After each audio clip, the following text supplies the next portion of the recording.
నిన్న చెప్పాను కదా, దానికైతే ఇది కంటిన్యూషన్. చూడండి, అంటే 32 రకాల పువ్వులు కూడా ఒకేసారి మన దగ్గర ఉన్నట్లయితే ఒకేసారి మనం చేసుకోవచ్చు. పంతులు గారిని పెట్టుకొని ఈ పూజ బాగా చేసుకోవచ్చు.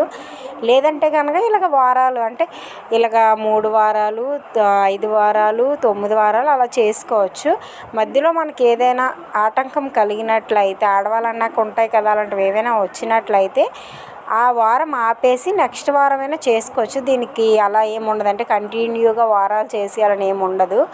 అండ్ ఈ పూజకి ముఖ్యంగా అంటే నవధాన్యాలతో సంబంధించిన ప్రసాదాలు చేసి పెడితే అమ్మవారికి చాలా ఇష్టం అన్నమాట.